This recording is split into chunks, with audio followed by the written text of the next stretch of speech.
Good morning, boys and girls. Miss Thomas is going to read another story to you today.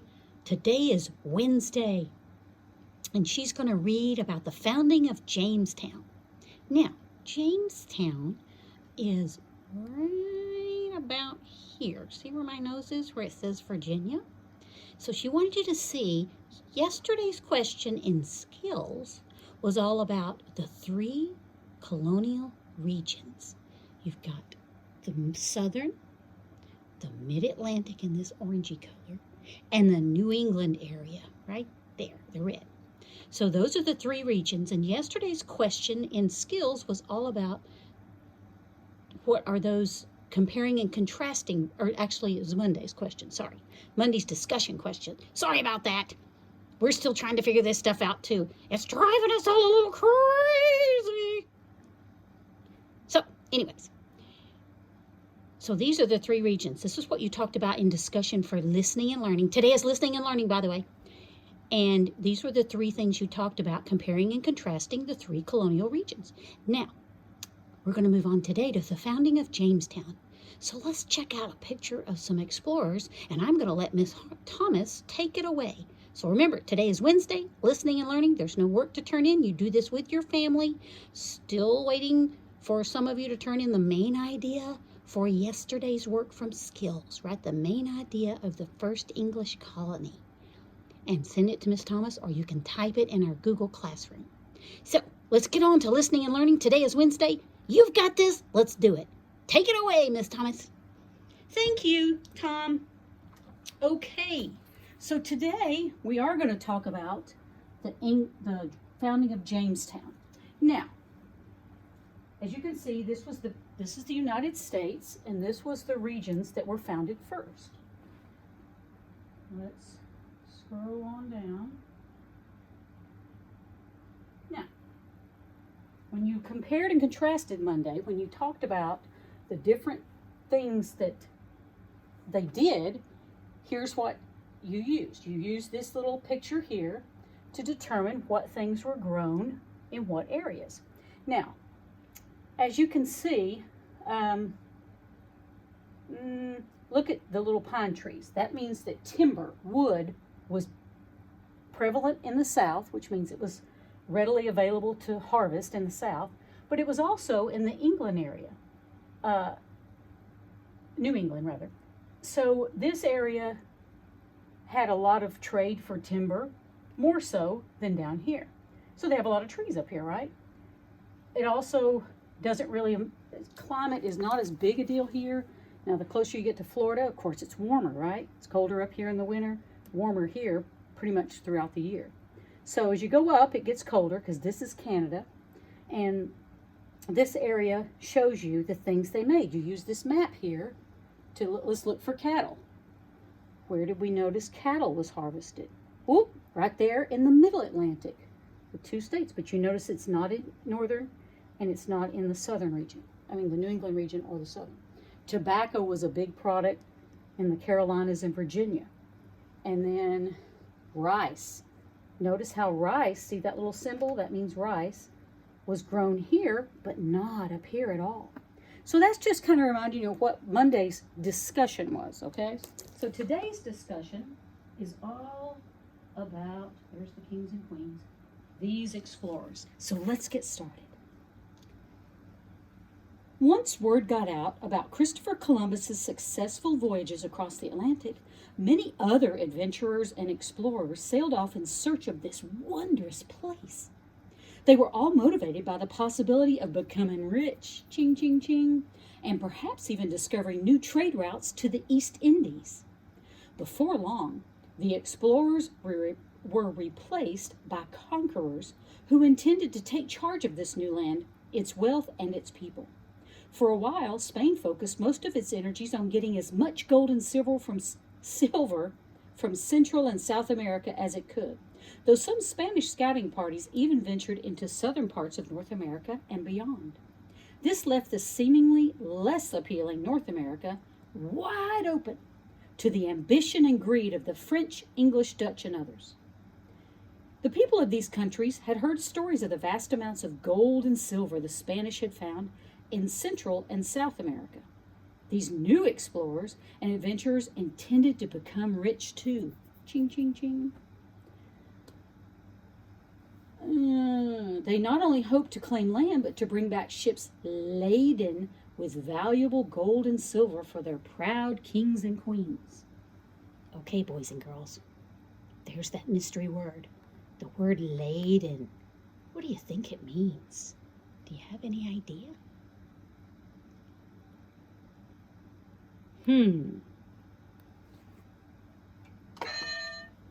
Good job, Ava. Yes, laden means weighed down or heavy with something, a big load of things. Could be lots of different things. So these ships were laden with, they wanted their ships laden with gold and silver.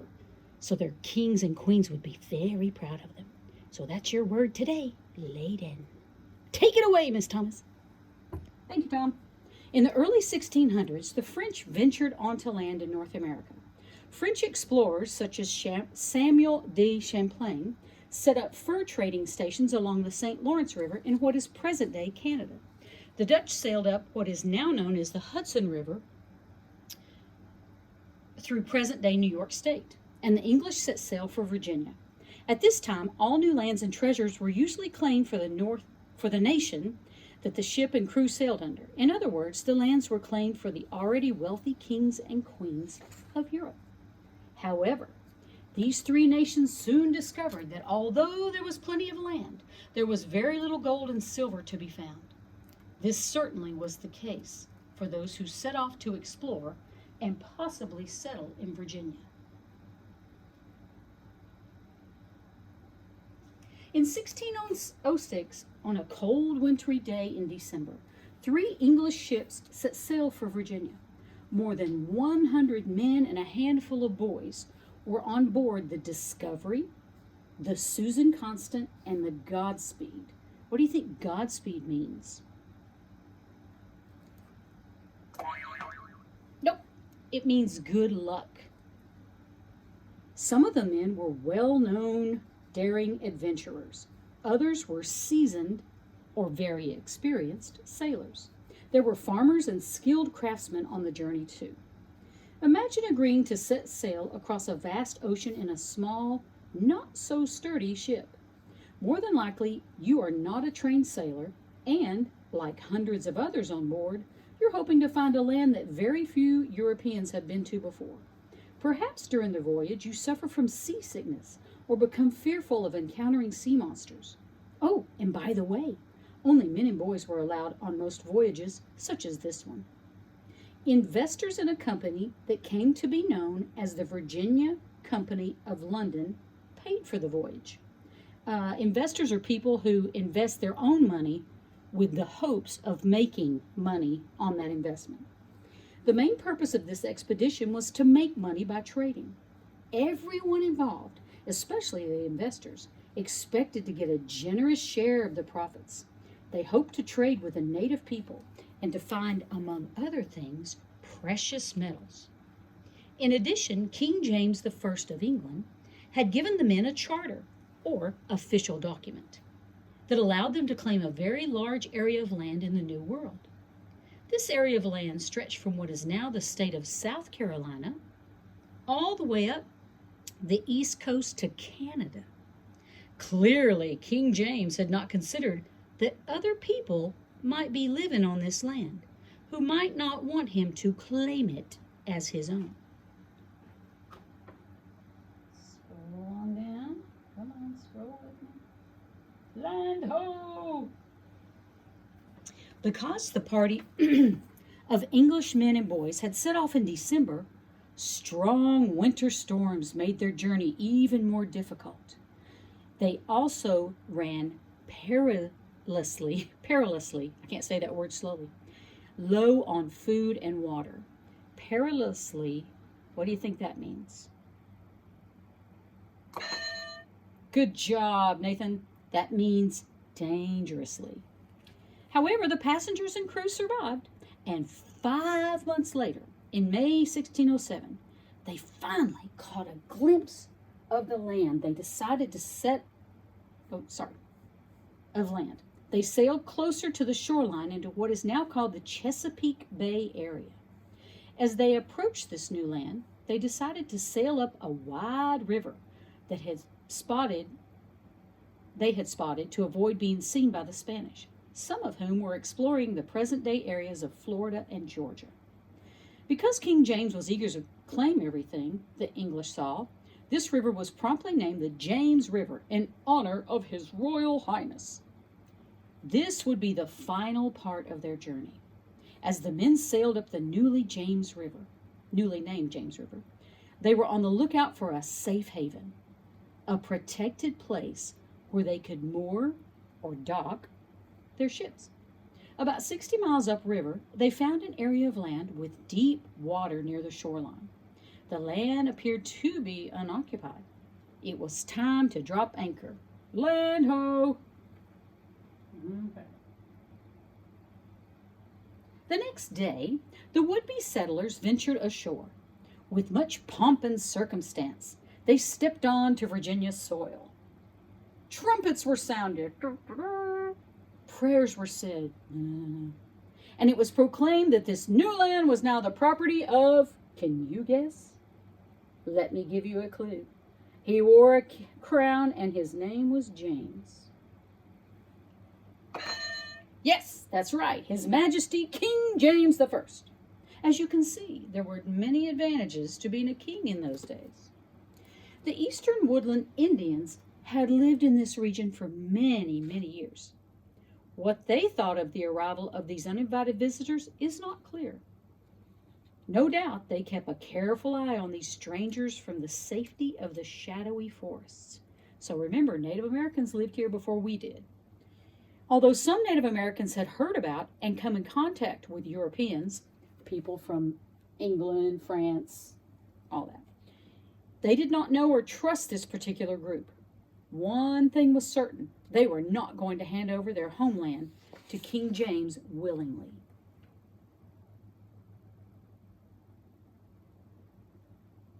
As it was late spring, it was warm, and there was an abundance of plants and wildlife.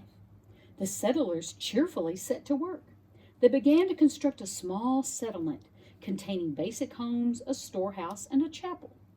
To protect their settlement, they built high walls made of logs around it and placed a cannon nearby.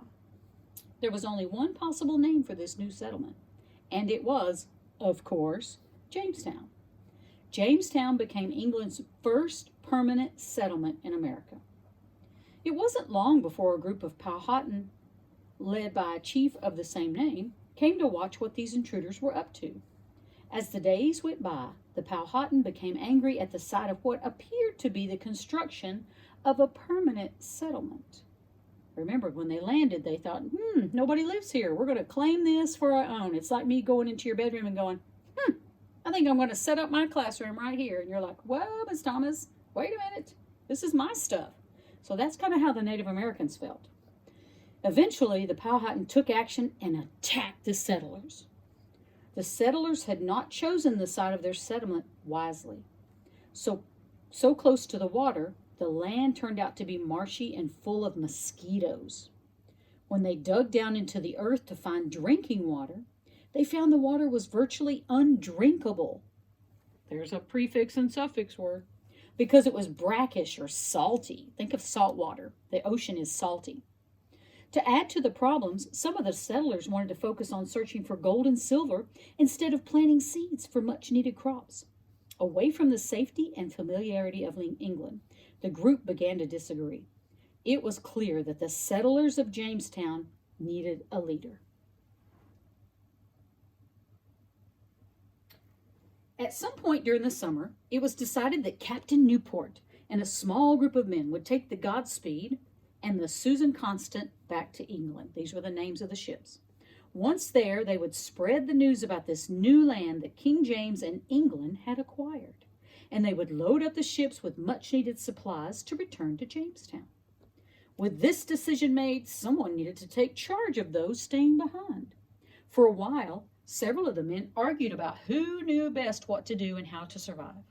Then, as the weather became warmer, much warmer than they were used to in chilly England, Various members of the party became sick with fever and disease that could not be cured. People began to die. With death, sickness, and disputes, or arguments, occurring daily, not enough work was being done to prepare for the cold winter months. One man in particular realized that this was a big problem. In order to survive, he knew that they would have to come up with a plan. This man's name was Captain John Smith. Okay, so here's what Wednesday's work says to do. You can either watch this video with me, have your parents read the story aloud to you because you've got it in your handy dandy packet, or you can go online to the online reading if you need to review the story. Then we're going to answer and just discuss with your parents discuss this with your child, this question. What problem in the colonies seemed to be solved at the time, but soon prompted a terrible new problem? So that's today's question.